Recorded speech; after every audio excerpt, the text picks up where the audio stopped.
up, everyone? Welcome back to another episode of Bolero. Sam here with the Sultan of Sando, Gablim, and the Prophet, Mr. Maui. Yon! Ginamit na rin ni Sammy yung The Prophet. The Prophet. Guys. Ito na, kasi relevant yung pangalan ni The Prophet dahil pag-uusapan natin ang pre-season power rankings ni Mr. Maui Yap. So, that's going to be our topic for today. We're ready for all the spice and the hot takes, Maui.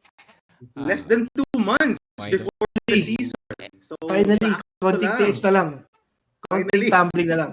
So, Maui, before we go through your power rankings, specifically, let me make it clear, pre-season power rankings, baka meron kang ibang caveats na gusto sabihin na may mga matrigger ng mga tao kasi. So, anything you wanna say? No matter what Maui says, palaging may natitrigger. I mean, it's a usual thing. Every episode noon, may natitrigger tayo. Alam mo naman, UAP fans are very passionate. Very passionate fans. Yeah, yun lang yun. Passion lang, no? Passionate about their school, their team. Okay. Maui. Saan tayo magsa-start pala, Maui? Gulatan na lang kung paano yung ano. Order. It's not our usual power rankings where we go chronological either from top to bottom. Oh, okay. It's different Everyone right now. here, I have not seen these. So, these rankings. So, I'm coming in blind. I have my own, pero I have my own Maui. So, let's see where Maui goes. Okay. Click ko na Maui. Hindi ko alam. Wait lang. Okay, lang. I want to say lang, di ba? This is not a prediction of Kahit siya yung again The I see Prophet. this. When we do the power rankings, it's not a prediction of where we think teams will be by the end of the season. So hindi to prediction. Pwedeng si number 7 manggulat like si UE last year. Nanggulat ng first round and then rose up the power rankings throughout the season. This is not a prediction of where we think it will end up, but more of where we think the teams are right now. When we're talking about the preseason, after all the off-season tournaments, medyo madami. It's not like before that we only get the Phil Oil or maybe Pinay Liga. Right now, we've had so many tournaments, Asia Baskets. Some of the other tournaments I've watched, I don't even remember yung name. Karami. So, without ado, let's start with the number 1 on my list. This has been my number 1 team. Maybe since February or March. It's the De La Salle Green Archers. With a hot take. Diba? We're starting with a hot take. Despite falling out and being upset in the Phil Oil tournament, despite UP winning a third straight championship in Phil Oil, I still think that top to bottom, La Salle has the more complete team. It has the least amount of questions to answer to become a top contender come season 88. I think they've been able to answer most of the questions that we posted maybe in January to February. Diba kasi our biggest concern during that time was how will Baclaan, how will Cortez mesh with Mike Phillips and the rest of the recruits, Mason Amos, Pablo, and the other players from La Salle. And so far, so good. I think they've only lost 2 games in the preseason, or maybe 3 games. Most of the time, they've looked dominant. Maybe nung start, you could argue that they were still not that dominant. But I like what I'm seeing with La Salle, especially Jacob Cortez and Kian Baclaan. I've loved how, actually, I wasn't surprised that they've started to mesh early.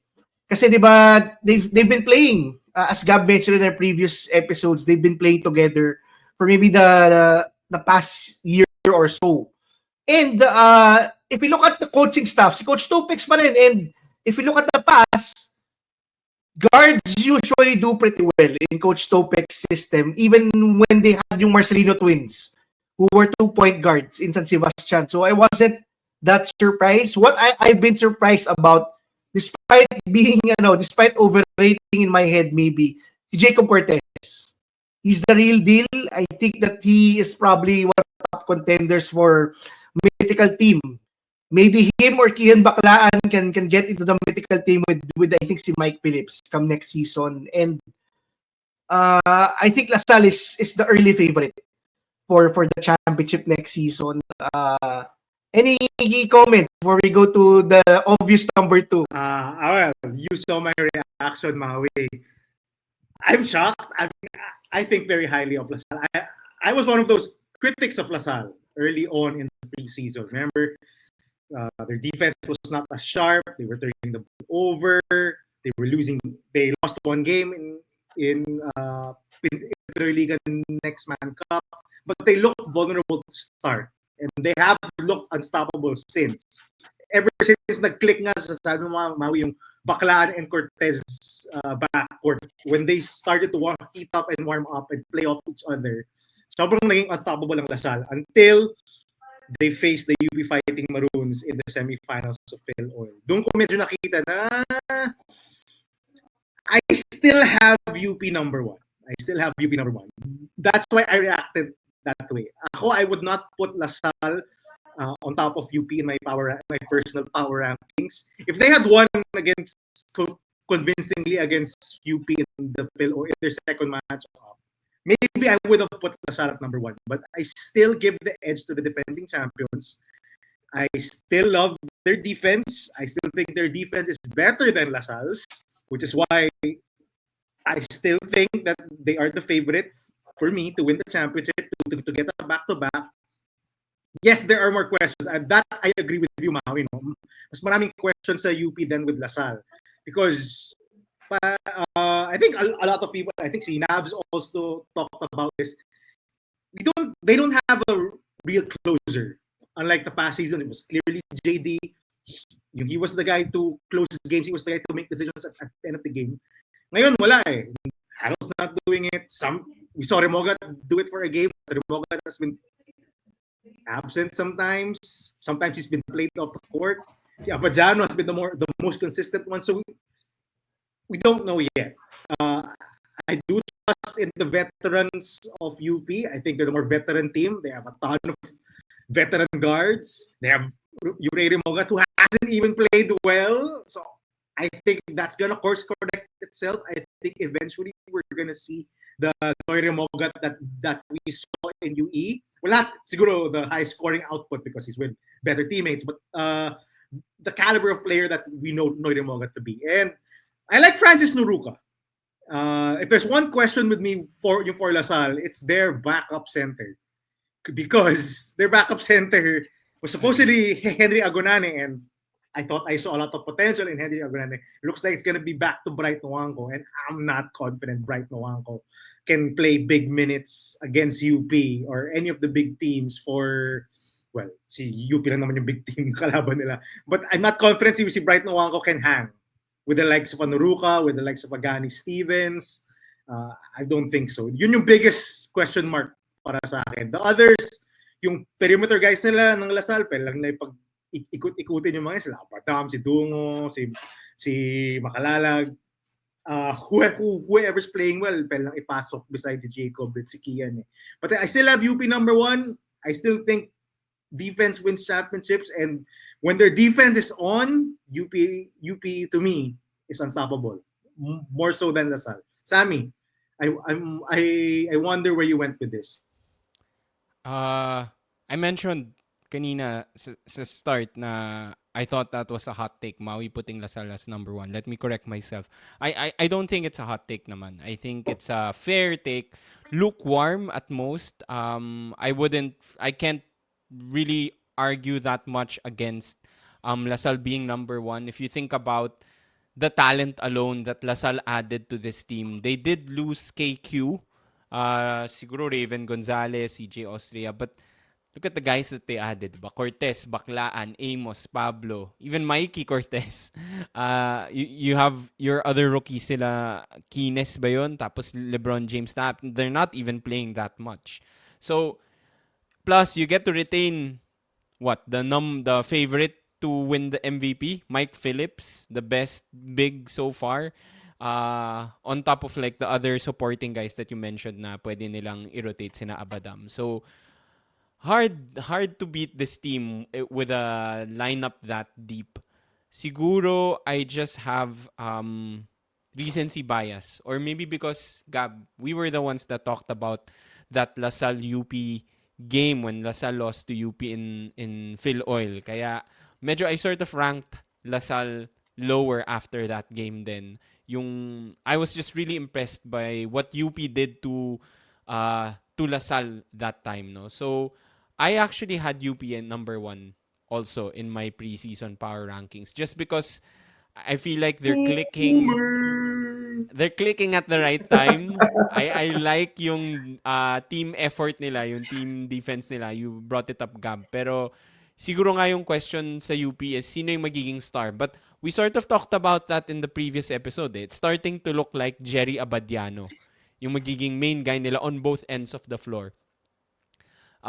So yun. So I think UP is the number 1 preseason team for me. But here's the thing.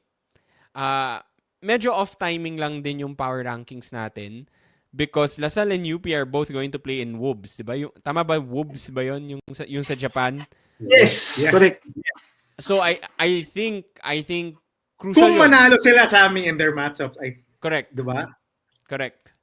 So we still have more to see sa both teams na to. But I had LaSalle number 2. Very close number 2. I'm sure, Gab, you had LaSalle number 2. Maui, I would be surprised if UP is not number 2. So either of these two, okay lang sa akin. 1, 2, pagpalit mo sila, that's fine. But I had UP number 1. Labas mo na, number 2. Okay. Sorry. Hanapin ko pa. So, sino ang number 2 mo, Maui? Yeah, my number 2 team is obviously the UP Fighting Maroons. I would say that 1A and 1B naman talaga sila. Maybe for the 3rd straight season, diba? You don't know where it's going to go. I mean, there's a reason why despite siguro yung blowout sa finals, we've had game 3s in the finals for back-to-back seasons. These two teams are still clearly ahead of the pack, I would say. UP still has their veterans. As Gab mentioned, they have yung championship experience. Maybe more so than LaSalle because LaSalle has started to lose some of their veterans. Diba? Some of the guys that have really made a big impact when they won their championship 2 seasons ago. But UP is still there. Diba? We always talk about being the deepest team in the UAAP, and UP will always have that. In my mind, they will still have that. I think the biggest question right now for me is yung power forward slot nila. Losing Francis Lopez unexpectedly is a big blow to UP, I would say. Terculas din. And Terculas. I think that's why I say it's unexpected. Maybe they had some hint that Francis was thinking to go to Japan for the past few seasons, but losing both of those players, including si Terculas, who was a starter before Lopez really blossomed into a star in the UAAP, is a big hit. I think this offseason we've seen very different variations of front court sa UP. We've seen them go big with Noruka and Alter, or Noruka and Stevens, or we've seen them go with Belmonte, with Iniguez on the 4. So it's a big question mark coming to next season. It's not like in previous seasons. I think that's the biggest knock on UP versus previous seasons. Previous seasons, you know where the rotation will end up. You know that Francis Lopez will play close to 30 minutes when it comes to the crucial time of the season. Now you don't know, and now you don't have that sense of stability with JD Kagulangan and QMB. I think with QMB, you knew what you were gonna get, and you knew that he had another gear, which he showed in the finals. With JD Kagulangan, it's all, you can just look at the highlights the past few seasons. You know what they're gonna get with JD Kagulangan. I think with this season, they have some outside with Noruka and Remogat, both having the talent and the upside. maybe on the offensive end more so than maybe si QMB was a great defender. So let's see. Let's see if I'm excited. Sana manalo sila to both sa the WBS so we get another matchup. I would say the biggest loser of the offseason so far has been us for them not getting to the finals in Phil Oil and us getting a finals rematch in Phil Oil. But we're still fortunate. We were able to watch them in the semifinals. Definitely 1A and 1B UP. Speaking of the Phil Oil Finals, I think there were some who were asking for a podcast ng Phil Oil Finals. Guys, tumigil na ako manood. Third quarter pa lang. Wala na ako masyadong pakialam sa blowout. Okay, it was boring.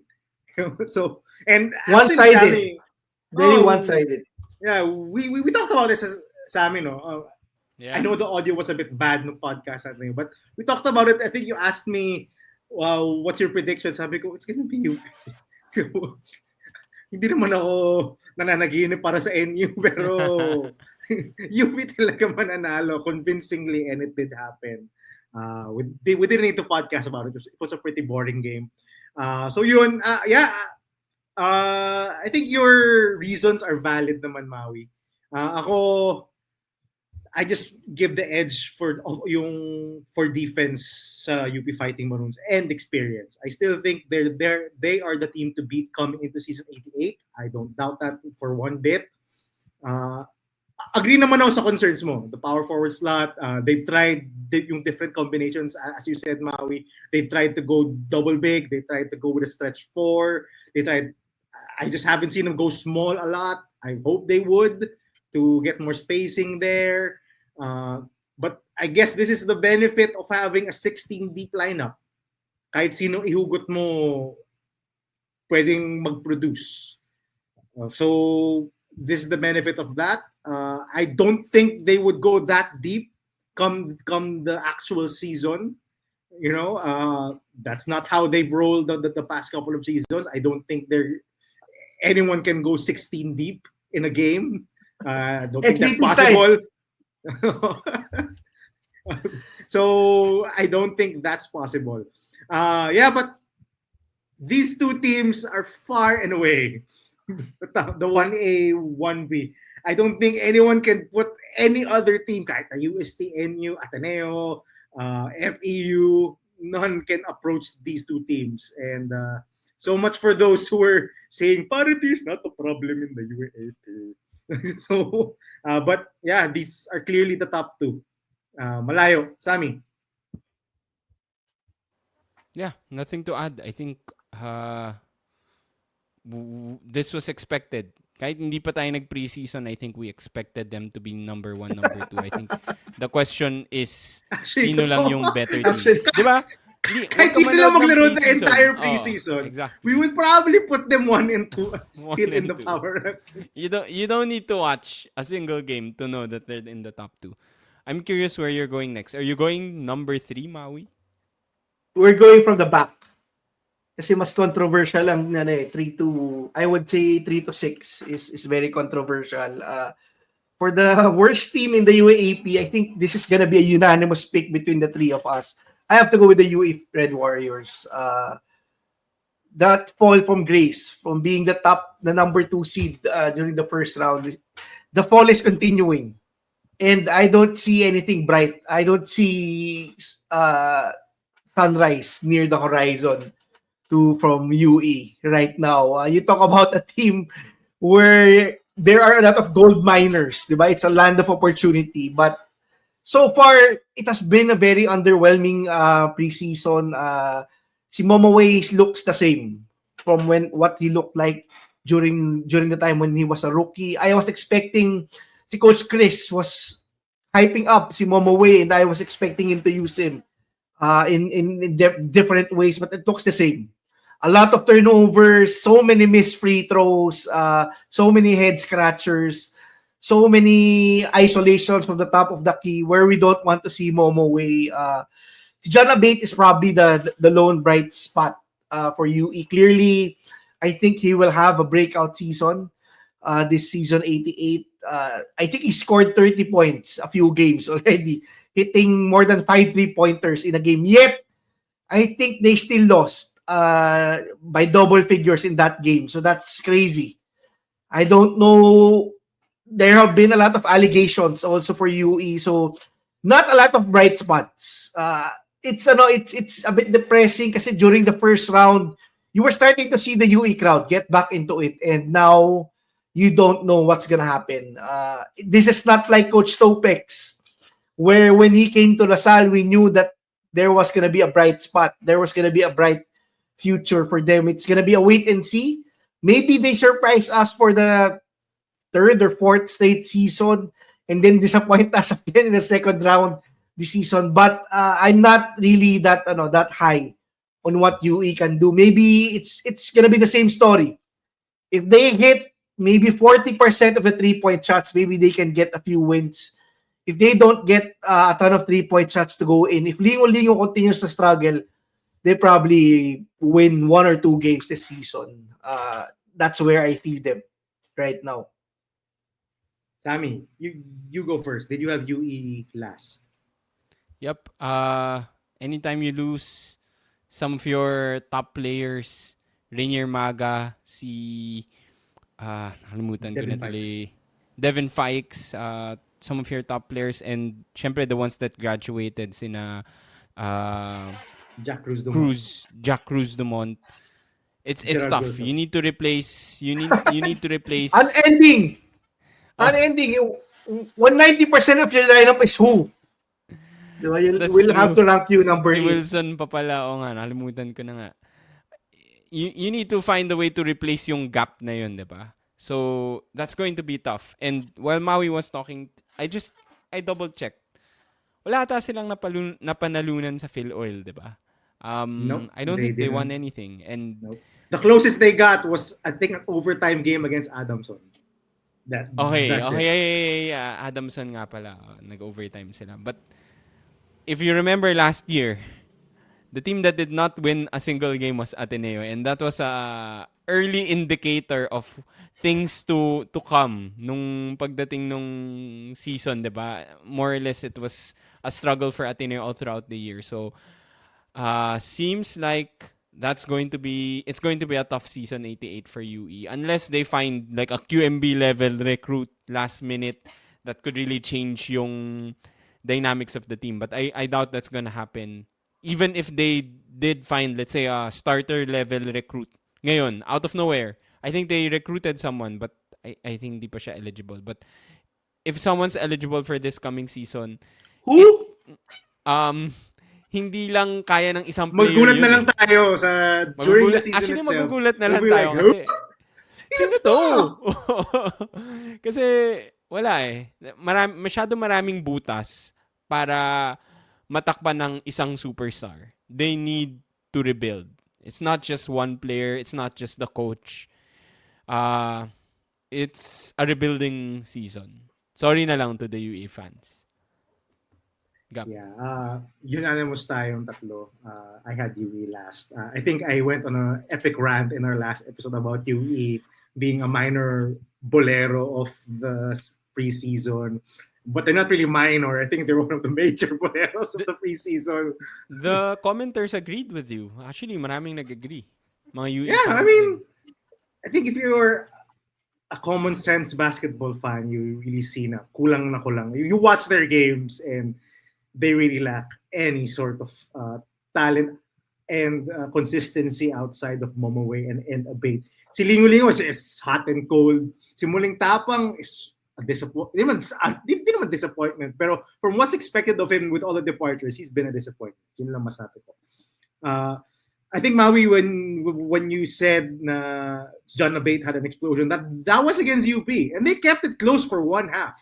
It took 5 threes and 20 points from John Abate in the first half for them to keep it close against the UP Fighting Maroons and Phil Oil. Pero nung lumamig na si John Abate, wala na. Tinambakan na sila. Because they didn't have anyone else to bring them offense, to bring them scoring. Wala. Their team is just devoid of offensive talent or even defensive talent. So Yeah, magugulat na lang tayo once UE announces their final roster and when they start playing, someone will score like 10 points to 15 points and we'll be like, who the hell is this guy? Diba? Land of opportunity. Land of opportunity. And actually, if you're John Abate, this is a prime opportunity for you to get a pro contract somewhere. I don't know. Maybe in a foreign league. I don't know if he's eligible. Probably not. Pero he's gonna put up numbers. He's gonna put up a ton of numbers this season. So John Abate's probably a prime candidate for a breakout player because kailangan niya mag-break out. Wala nang iba. Wala nang iba sa UE. Although I will say, watch out for this guy. Nur Datumalim. He's one guy that I think can provide help. I don't know. I watched some UE games. He's someone I think who has some skill. Came from the UE Juniors program. So homegrown. So let's see. I like what I've seen compared to the rest of their lineup. He's one may surprise. So, Maui, go on. Who's number 7? Okay, so the number 7 team is the FAU Tamaraws for me. And I think just one move. That move by VJ Pre from FAU to UP, I could have ranked probably FAU top 3 or number 4 this offseason if VJ Pre was here. Yung continuity I think that's what's lacking now for FAU. Losing VJ Pre, I think their biggest name this offseason. It's been ugly watching some of their games, especially yung start. I think si Bautista will be able to have a lot of games where he shoots 20 shots this season. That's been the case this offseason. We've seen some glimpses of Kirby Moncopa. Maybe we can see yung some of his potential for this season. But how high can you go when you lose your best player? I think that's the biggest question for FPU come season 88. Diba? They lost basically their now and their future when VJ Pre decided to transfer to UP. And it will take a lot of magic from Coach Sean to turn this around. I think they're fired up when they lost VJ Pre, despite them supporting his decision. But I don't think that they have that talent top to bottom. Si Mo Konate will probably play 40 minutes next season for them to be able to win some games. I wouldn't be surprised. I think he was in the top 3 or led the league in minutes last year. That will probably be the case again. I think a lot of FPU fans have been disappointed that si Baguno and si Ona has been getting a lot of power forward minutes. The minutes that VJ Pre should be playing, the minutes that they were supposed to have their superstar, but that's the reality of it. And I don't know. I don't know if Coach Sean has some magic that he can turn this around for FPU. But it took one round for them to really mesh up last season, and they had the talent. They just and the potential. I don't know if they have that same those same things coming to season 8-8, and I wouldn't be surprised if this was a gap year for FPU. I hope they still put Sikorate. It would be crazy if they decided to go with Shelton for their FSA for next season. Oh, I have no doubt naman, Maui, that they would go with Mo Konate. They've been playing Mo a lot. Pre-season pa lang, halos 40 minutes na si Mo Konate. That's how... Baka laspag na pagdating ng season 88. No? That's how shallow they are. Much like UE, they are very, very shallow. They have potential, more so than UE. They have potential. Liam Salangsang came up from the juniors division, boys division, sorry. Luke Felipe is coming back from missing last season. Mm-hmm. Jedrick Daa, hopefully he finally gets to hits threes or even a decent 50 perimeter shot. They have talents. Kirby Moncopa is finally back after a 2-year absence. They have reasons to be optimistic. The Phil Foreigners, saka na yun. mukhang wala pa rin sila sa rotation at all. Maybe si Adam Nakay is probably the only one in the rotation. But the others, they're not. They're essentially playing nearly the same lineup. Pinilitan lang ni Liam Salangsang si Royce Alforque, and si VJ Pre will probably... VJ Pre's minutes will probably go to guys like Baguno, Moncopa, and si Luke Felipe. That's not very encouraging. This is why I hated the VJ Pre transfer. Maui, I think you disliked it also. This was an up-and-coming team. A team on the rise. Sabi mo nga, Maui, actually, same tayo. If VJ Pre was still on this team, I would put FEU up to number 4 or 5. Around that mark. That's how high I think VJ Pre put their ceiling at. Diba? Kung nandun si VJ Pre and we expect the development from his game, ang taas ng ceiling ng FEU, especially with how they finished the season last year. But hence, wala. They're back to the bottom. Para lang yan yung terra firma. Yung year nila Wami, yung conference nila Wami when I think they made... Kaya nabayaran si Isaac Go. Oh, sila Isaac Go, si Stephen Holt. Then suddenly they lost all of those and they're back to the bottom. This is the same scenario and it's pretty hard to watch. Which is why I really hate the VJ Pre transfer, especially for the league outlook and for FEU. Sayang. Masami, did you have FEU at 7 also?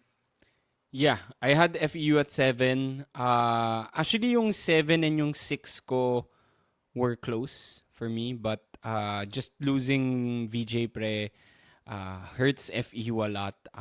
So I think FEU is clearly the seventh team. But I think na-mention mo, like if you compare FEU versus UE, there's kahit ang sakit na nawala si VJ Pre, there's reason for optimism kasi I would rather have Mo Konate, Bautista, maybe Pasaol and Moncopa as your main guys versus what UE has right now, diba? Especially John Abate who's graduating na rin. So may chance if you can surprise. I think Coach Sean Chambers, the players love Coach Sean Chambers, so I think he can make the most out of this team. Oh, they Very have CJ entertaining Amos. to We watch. forgot to talk about CJ Amos. I was going to say actually na marami din silang na-recruit recently. CJ Amos, there are a couple of guys coming in next season. Si favorite ni Maui, si Zayn Mahmood. So maybe they break out with FEU, diba? But probably not this season. It's going to be tough for FEU. It's a tough out. So 7, I think, is the right place for them. On CJ Amos, and I'll go through it quickly. Smart move. Honestly, when he was playing in the preseason for Lasal, sabi ko, if we do luck maybe or not, I'm probably not putting him in the lineup. Because honestly, what does he do compared to the other wings that makes him better than the other wings? Nothing. And the fact that he chose FEU, I think, is a really smart move. He's gonna get a roster spot. I think he's gonna get minutes from what he showed in the preseason for Lasal. I think he can get rotation minutes for this FEU team. He could probably put up some numbers. I think a really smart move for CJ Amos. I have a question for the two of you. Who lost the most this offseason? UE or FEU? FEU with VJ Pre, UE with all of their players. Sino yung pinaka nawalan? Sami. FEU pa rin sa akin. Add up mo lahat ng players na nawala sa UE, it does not equal the value that VJ Pre gives to FEU or to any team. Wow. And I said that sa Boleros. That's why I had FEU as a Bolero because I think they lost the most in VJ Pre. Maui, do you agree with Sam? Ako UE. UE ang choice ko just because losing VJ Pre, I still think that FEU has a chance. UE, it's a bit, you don't know. I don't know. Parang wala talagang chance. Maybe they surprise us. Kasi yung mga pinalit nila, di natin alam kung anong ginagawa mo. Yeah. So maybe, di ba? I mean, UE players have continually surprised us during the time of Coach Jack. But this is a different coaching staff and so far it doesn't look promising.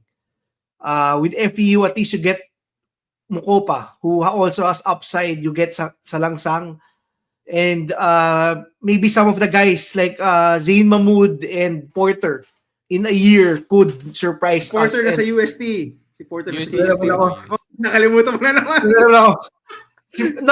Sorry. Si Mahmood could surprise us, diba? Maybe Mahmood could surprise us.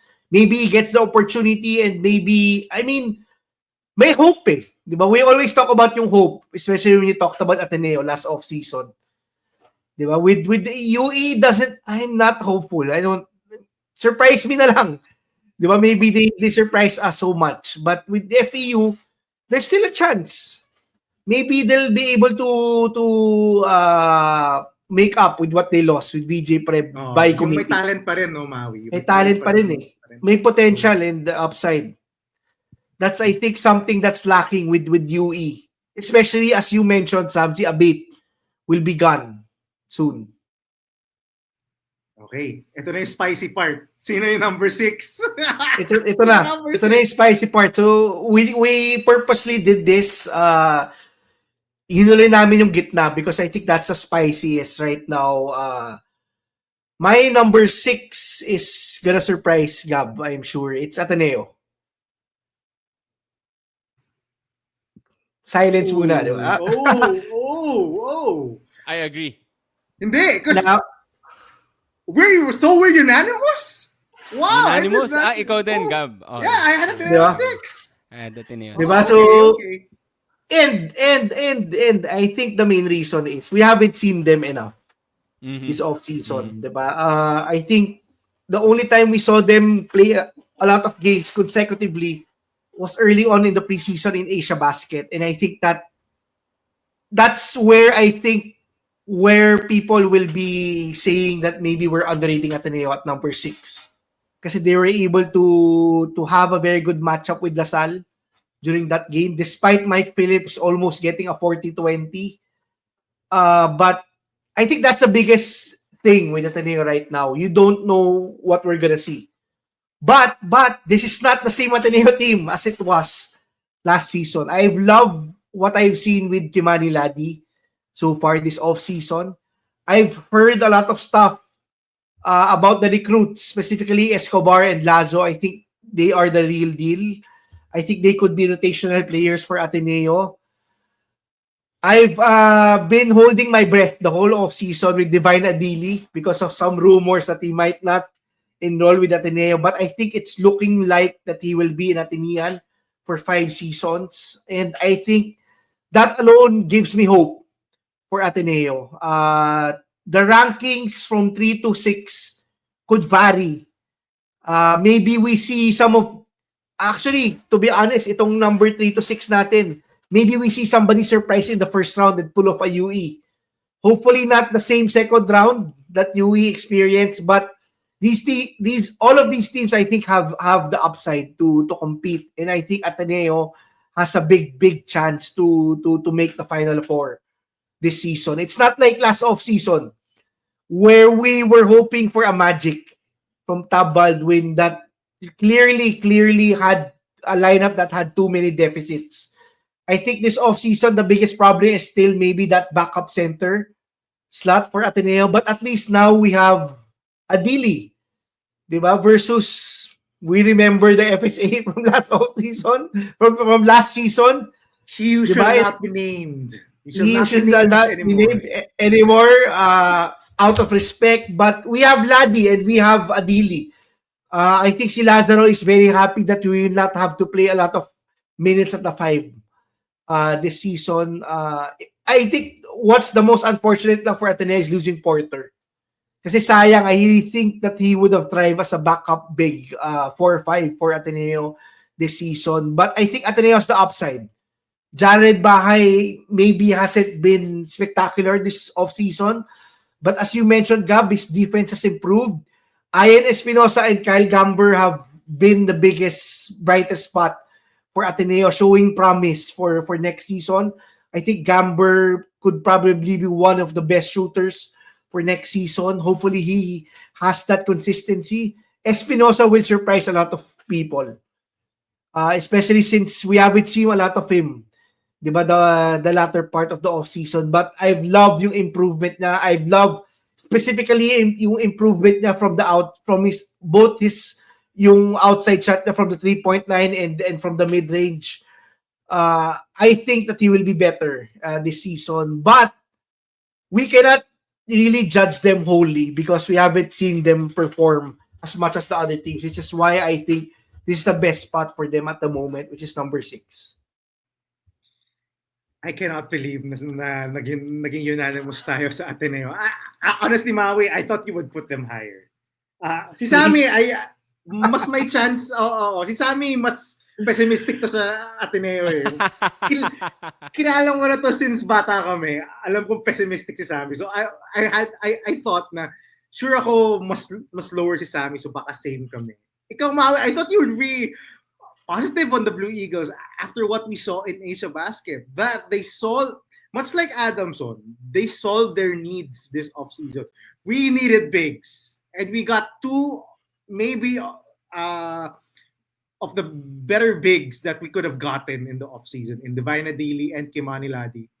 Kimani Ladi is a one and done. He's already old, but from all that I've watched from this offseason, he is legit.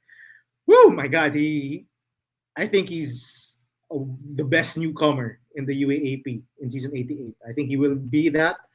His stroke is unbelievable. He's definitely going to play more minutes. And one of the things I also love about Kimani Ladi and watching him from courtside in Asia Basket, this guy wants to win. He's a fighter out there. He's trash talking Mike Phillips. That's how much of a competitor he's. Competitor. 40-20 tuloy. Oh, yeah. I mean, yung sinagot ni Mike Phillips, but yeah, Sammy, he wants the smoke. Kimani wants the smoke. Yeah. You be physical with him. He'll trash talk you. He'll be physical with you, and I think it's just a good. He hypes up his teammates. He holds his teammates accountable. Again, you see the maturity. This guy is 24 years old. So you definitely see the experience. I think he will be good for Ateneo. Divine Adili, a lot of room to grow. Yung nabinyagan na siya ni Mike Phillips, I think he's gonna have a pretty solid season. He just has to stay out of foul trouble. That's gonna be his main weakness. I think we will find that out. And I buy the improvement. I don't think we're gonna be last place, if anything, diba? I think we're gonna battle for the 4th spot, at least. So, but same with Maui, I cannot put them over the other 3. Not yet, at least. The upside is definitely there for Ateneo, but their bigs are still shallow. I have not seen any of their younger bigs step into that bigs rotation. I don't see si Fielvang, si Rota, or si Castillejos, and I definitely do not see Kyle Ong playing backup big minutes. Oh my God, I don't want to see Kyle Ong play backup big minutes. Anyway, Sammy, I knew you were gonna have Ateneo at 6. Actually, I knew it. I agree. Ateneo is at 6. I did mention, before I go to Ateneo, kanina, I did think about putting them at 7 because Gab knows me very well. Medyo pessimistic ako, but also because to the Maui's point, wala tayong masyadong nakita from Ateneo. Medyo nagtago sila this preseason. Unlike last season na talagang they played all the preseason games. I was sort of considering putting FEU above them. To be fair to FEU, they did beat teams that are higher ranked in this power ranking sa Phil Oil. I think they beat guys like Adamson. I think they also beat UST nung Phil Oil. So, I gave them points for that. But you guys mentioned it. I think why Ateneo is ranked higher than FEU, they addressed yung biggest holes nila from last season. Yung needs nila, which are the big men, the Ladi and Divine Adili, the two guys that you guys mentioned. Escobar, Lazo, Maui, you mentioned. Escobar has good size. Seems like they're playing a lot, so they could be quality rotation players. Great that you mentioned Espinosa and Gamber because I also had them on my list as surprises of the preseason. Big improvements for those two guys who didn't really expect them to be that good this preseason. And for me, the question marks, malay mo, di ba? Like, I guess the Chris Porter was sort of a relatively good surprise, positive surprise sa atin last season. The Cebu boys, Philvang, Jello Marota, maybe they're not so good now, but they might surprise during the season. Nieto, we forgot about Nieto already. Maybe He's he'll back. play. He'll make the He's team. back. So he could surprise. We expected a lot from him before he got injured. So baka meron pang iaangat yung Ateneo with like the other guys getting into form. But at least Kimani Ladi, Divine Adili, they address what we needed the most last season. And we forgot Sean Tuano. I think this guy is ready Sean to take the too. leap. Yeah, Mm. Sean too. Yeah. I think. And Bahay. Mm-hmm. But of, So- of all the perimeter guys, I think si Sean Tuano, I think is gonna be the one to take that leap. Or the one, kasi ang dami lang bata from last season. Ang dami lang young guys. I think of all the young guys that have played in this offseason, Sean Tuano, I think I'm the most bullish on to take that leap into not even a superstar, but a guy, to lead the team, maybe One of the main behind- guys. You're one of the main guys. Maybe behind Kimani Ladi in scoring and all that. But Probably. I do love yung what I've seen. He's another guy who wants all the smoke. He's trash talking Mike Phillips in the preseason also. So Free very throw competitive. shooting contest na lang silang dalawa. Free throw shooting contest na lang sila. Sean Tuano versus Mike Phillips. Let's I'd see love who'll to miss watch that. more. Shout out Okay. to the Tuanos. Shout Yeah, I out to think the si Tuano. Tuanos. Very- Tuano is, we've been Very nice saying family. since last season, gives Ateneo hope. And Sammy, I just have to say, si Nieto will be in the team. They need Nieto for Oh next yeah. season. Oh yeah. I expect a lot from him. Sana he can bounce back. He's coming from an ACL, 'di ba? So hopefully okay na siya. Maui, Okay. where are we going next? So, So, for the ang natitira na lang is UST, NU, Adamson, tama? So those three. Okay. my number 5 team is the NU Bulldogs. I think that they have the upside to make it to the Final Four this season and potentially surprise.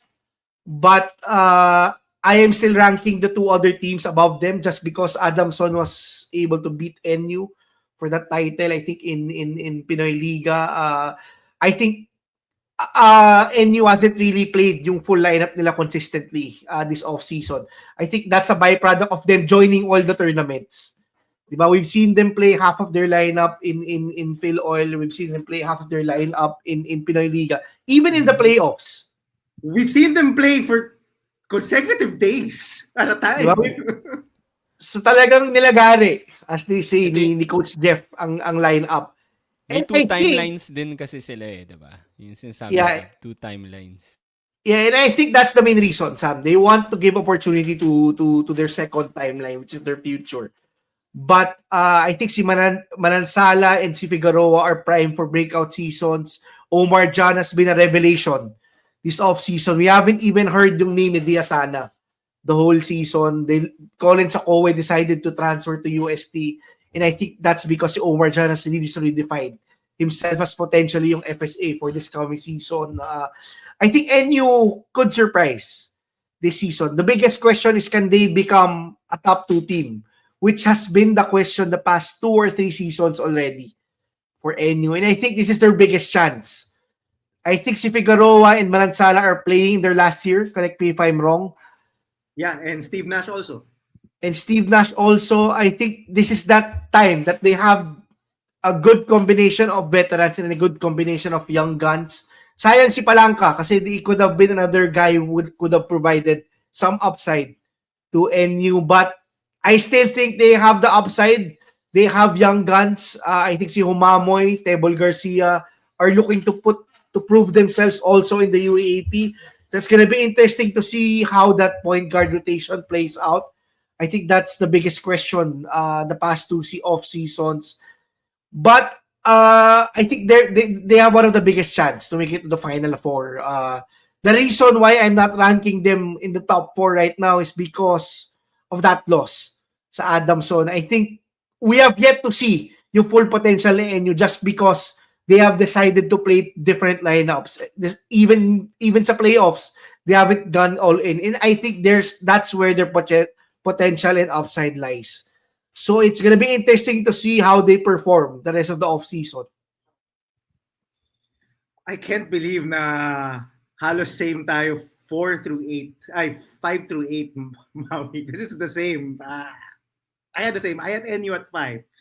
And I had NU ahead of Ateneo because I think they're the more veteran team, more experienced. They're the deeper team in every single position. I think they're the deeper team compared to Ateneo. But they're just so damn inconsistent. You talk about their excellent game against the UST Growling Tigers. They put up 90 points. More of a ding to the UST Growling Tigers, but they can score points. They scored 100 points against LaSalle in Asia Basket, and then we see them lay dog shit against the UP Fighting Maroons in the finals of Phil Oil. So this team is just all over the place. Siguro the only sad thing for me this season for NU is that the sad thing for me of having the two timelines thing and a very deep guard rotation is that we don't get to see more of Jid Locsin. I want to see more of Jid Locsin, man. I want to see this small guy run all over the court, strip people, run to the basket. He's so damn fast. Maybe season 89 pa, but sayang. Yun lang yung frustration ko. It looks like they are gonna run a lot of offense through PJ Palacelo and Jake Figueroa. Yung I think main offensive options sila, but they're still just so inconsistent. I don't know what to make of this NU team. They definitely have the talent. I mean, that's not a question. That's never a question with NU and Coach Jeff, diba? They have the talent and they're coached well, and they have a good defense. I think that's one thing they could bank on. Their offense is just so inconsistent. They have not beaten LaSalle. I think they faced LaSalle multiple times in the preseason. I think more than 5 to 6 times they faced LaSalle, but they have yet to beat LaSalle. That shows you how far they are from the top. They were able to beat UP, but one half of UP in Pinoy Liga. But it's hard to believe in the NU Bulldogs right now compared to the other teams because grabe yung inconsistency nila. From one game to another, hindi ko alam kung what type of NU we're gonna get. Sam. Yeah, actually, I think you can say the same for the 3 teams na natira eh, 'di ba? NU, UST, Adamson. These are probably like teams that could make it as the number 3 team pero have been very inconsistent the entire preseason. Honestly, sa akin, it was very hard to rank these 3 teams, like where I would put Adamson, NU, UST. But with that said, I actually had NU ranked higher than UST. I had UST number 5.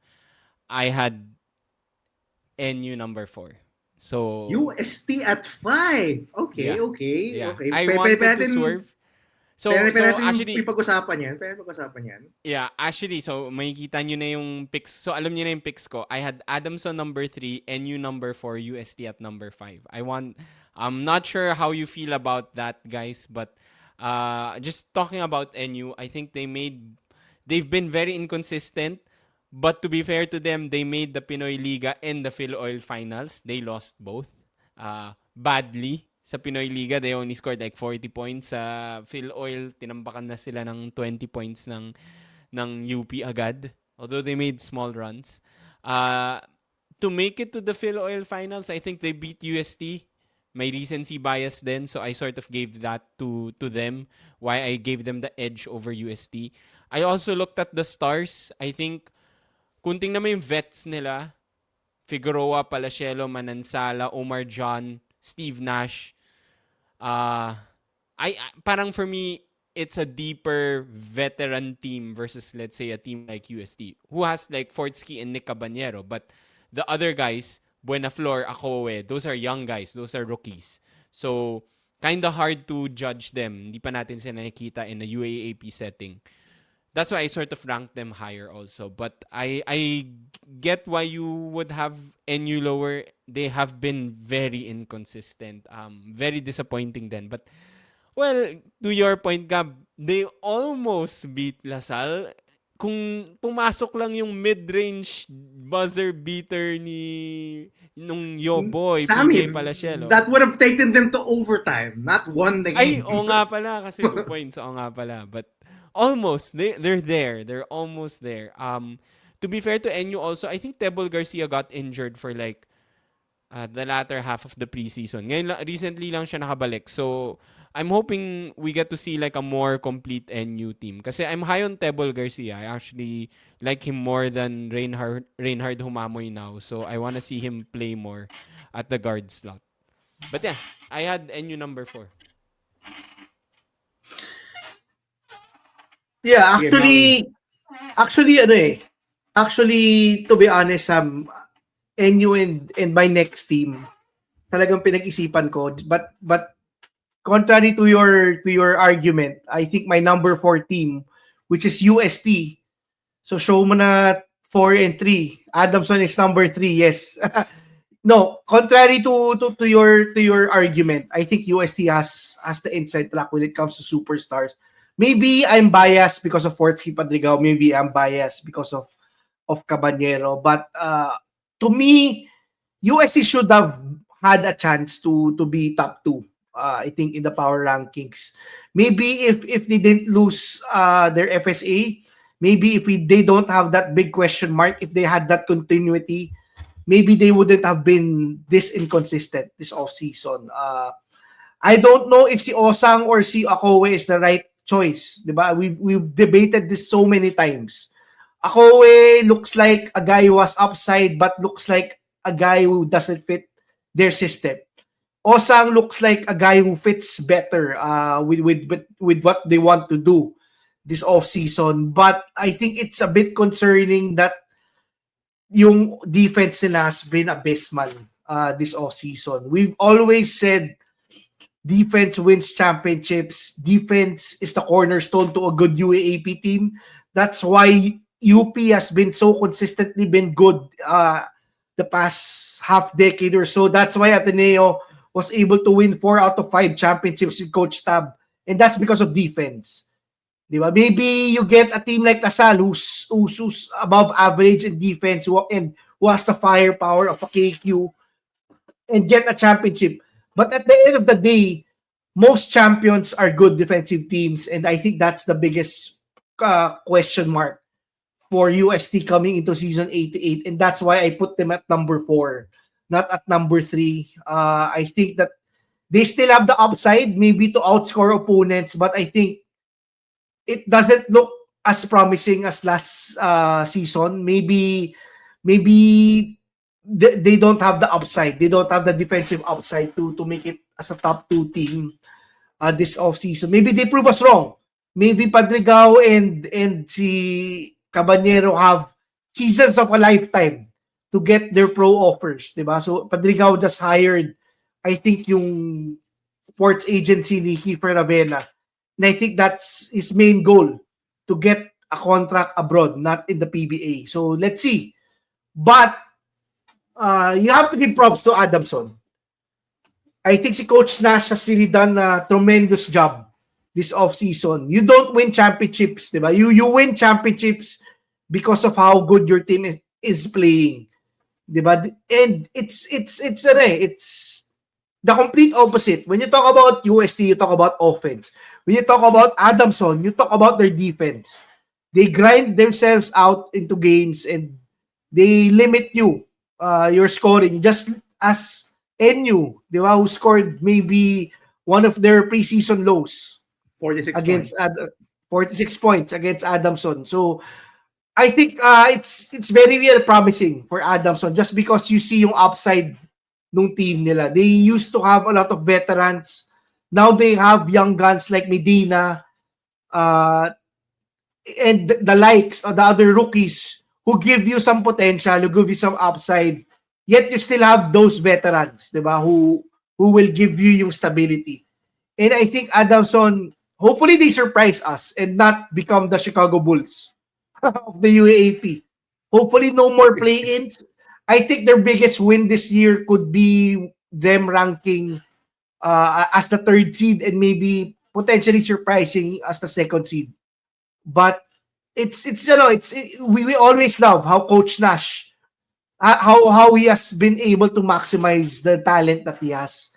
And I think it's marvelous that si Ronzone has developed an outside shot, becoming a 3 and D. I think that speaks volumes yung development si ng Maui, si Austin, hindi si Cade. Only one Ronzone. only one Ronzone. But better than not having at least one, di ba? So maybe that Division 1 upside we can see this off season. Si Matt Erelon has been spectacular. I think si Montebon has to be better for them to have some upside. But I love what I've been seeing from Adamson. Maybe no more, basta walang issues on court. I think they could really surprise us come season 88. I can't believe na pareho Maui, halos same tayo, 3-8. Nagkaiba lang tayo sa 1 and 2, but 3-8 were exactly the same. I had Adamson at 3 and USD Wait, at so 4. unanimous tayo, Adamson at 3? Yeah. Okay. I thought that was a swerve. Wow. I think my whispers, as the Adamson whisperer, I've influenced that. Nadala na ba kami? Nadala na. Yung feeling ko yung nadala na kayo eh. Ayaw na namin mapahiya. Yeah, but I definitely had Adamson at 3. This was a choice, sabi nga Maui, this was a choice between defense or offense. And I'm going with defense any day. Now, Adamson sometimes is a terrible offensive team. I watched them put up 13 points in the first half in Phil Oil. 13, 1-3, not 3-0. So that's just going to show you how much of a pendulum they are on offense. Sometimes they just are so cold, they can't score. They're number 3 for me, but they are a far number 3. Far, malayo sila from UP or sa malayo, sobrang layo. Yung nagmarathon yung na sila yung palayo sa UP and Lasal. So they're I would say they're closer to 6 than they are to 2. yes, Diba? exactly. Tama. Diba? That's a pretty good comparison. Baka kahit 7 to FEU. Yeah, pwede actually, din. pwede rin. Pero malayo. You say, Maui, na yung upside, yung successful season nila is number 2. I don't think they're gonna make number 2. I don't think there's a chance in hell they're making number 2 unless ma-injure yung Dream state. yung unless sobrang daming injuries ng UP and Asal, and knock on wood yung sana wala. But unless the top end of UP and Lasal's lineup just get decimated by injuries, there's no hope for Adamson to go to number 2. I just want to set that expectation. Okay, I'm high on Adamson, but I don't think they're making the top 2. Top 3, I think they can. I mean, that's how tight yung 3-7 siguro is. You know, UE, yun na pag-usapan na namin. Sorry, you're in the outside looking in for now. But Adamson definitely addressed all of their needs, their roster needs. They're deeper, they're bigger. They're younger also, and their defense is the most consistent that you'll ever find in the UAAP. Maybe even more consistent than the UP Fighting Maroons. They're more consistent. Every game they just grind it out, slow pace, low scoring. Every game without fail, you know. And UST is a total opposite. Every game, if anything, I think UST can get the award for, I think, gonna have the most exciting games for season 88 because they're just gonna be a lot of scoring. The most recent tournament, the Asia Basket International Invitational, they gave up 80 to 90 points to teams like Letran and San Beda. So, and they had no FSAs, and Colin Sakoy was playing majority of the minutes, and they were still allowing that many points, even in the paint. UST, I just don't buy it. If you're gonna have defense that horrible, I don't think you're gonna win. Or I don't think you're gonna win a championship if you're gonna have defense that horrible. With that being said, if you're gonna make me pick between Adamson and UST to have the potential to upset one of the top 2 seeds, I'm gonna go with UST. Okay, I have That's UC a at number good point. 4. That's Pero, a good point. pagdating ng Final Four, if you're gonna make me pick someone to upset the top 2, UST I think has that shot. Makes sense. Makes sense. I just think because their top Iba pa rin team- offensive upside. Yeah. Yung tama Maui. And superstar power. They have great top end talent. They have Padrigao, they have Cabanero, they have Jello Crisostomo is playing out of his mind. They have Paranada, yung coming off the bench. Mark Clement looks like he's taking another leap. I don't know if you guys have noticed, whenever Cabanero or Padrigao are not in the lineup, Liemet raises his game. Suddenly averages 20 points a game without Cabanero or Padrigao there. So you can see na ang daming players in this UST roster who are leveling up. Now, can Colin Sakoe become the answer in the middle, become the answer in defense? I don't think so. You know, si Collins kasi I think masyado na sanay na siya lang yung malaki on the court. Sometimes he doesn't even box out. Sometimes he doesn't even have effort for the rebound because a lot of the times sanay siya na siya lang yung malaki and he can just grab rebounds at will. I don't think that's gonna happen in the UAP.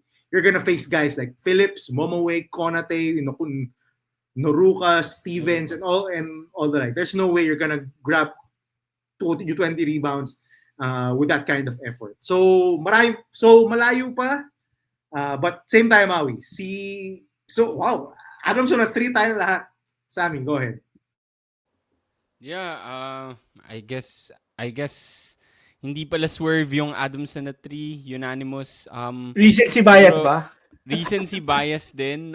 Adamson winning the preseason championships. Same for NU actually for me. That's why I picked them number 4. They beat UST in Phil Oil. They made it to the finals in 2 leagues, Pinoy Liga, Phil Oil finals. So I give them credit for that. I do understand like ang ganda nung sinabi mo Gab dun sa UST. UST being like the best team to potentially upset either Alasal or AUP in the Final Four. Star power pa lang diba? I think if you compare the top 2 guys, even the top 3 guys of like Adamson, NU, Ateneo, FEU, Fortsky, Nick Cabanero, and just add another guy from UST, whoever you want. I think you'll pick those 3 guys anytime over the top 3 guys of the other teams. Ganun ka lakas yung star power nila. And like Fortsky and Nick Cabanero, I would be like 100%, 1,000 times % disappointed if they don't make it abroad, internationally. Not just Fortsky, diba Maui? Si Nick din. Matagal na natin naririnig yung rumors that he would go abroad. So, if you're talking about star power, nandiyan yung UST. So, they will surprise. But just like NU, I think Adamson, NU, UST, as I mentioned, they're very inconsistent. Like, very disappointing sometimes. Kasi UST, you guys mentioned it, explosive on offense, no defense. I think big issue pa rin for me yung FSA slot nila. So, I think that's still a question mark. We don't know who they're going to pick. Probably it's going to be Akowe. Why else would he go to UST? But Osang would have been a better fit, as Maui mentioned. Yeah, I guess yun. More or less, same tayo. I think ang naiba lang for Gab and Maui, Gab, you had UP number 1, Lasal number 2, which we had the same. Ako naman, I had NU number 4. Let me do the recap pala. I had NU number 4, UST number 5. Maui and Gab had UST number 4, NU at 5. But the rest, I think, more or less the same. So, quick recap. Lasal number 1, UP number 2, Adamson number 3, UST number 4. At the bottom half, we have NU number 5, Ateneo number 6, FEU number 7, UE number 8. That's our Giddy-Ups preseason power rankings. Last words, Mr. Maui-Up, before we go? I'm hopeful that this list will be a moving list. Diba? I think that's where the excitement comes from. So let's see if maybe NU blows our minds in the first round again. Come season 8-8. I highly doubt it, but hopefully we see some teams really surprise us. Kasi that's where the excitement, I think, will come the most this coming season. Speaking of NU, sorry, pahabol lang. One thing I forgot to mention. I think big factor din na may FSA sila this season. I think we forget na NU and Ateneo did not have an FSA last season, so I think big factor. Uy, Ben, Ateneo, grabe ka naman. No, we don't name him. Okay. He's Voldemort now. He was not me named. I think big factor yun for NU to potentially make it to the Final Four. Okay, that's it. We'll talk more about Gilas in the upcoming episodes. Meron tayong mga Gilas games. So, pag-usapan natin yon. Kita-kits ulit next time. Don't forget, comment down below. Ano yung power rankings nyo for the preseason? Let us know your thoughts. If you haven't yet, please like, subscribe. We'll see you again next time. Bye-bye.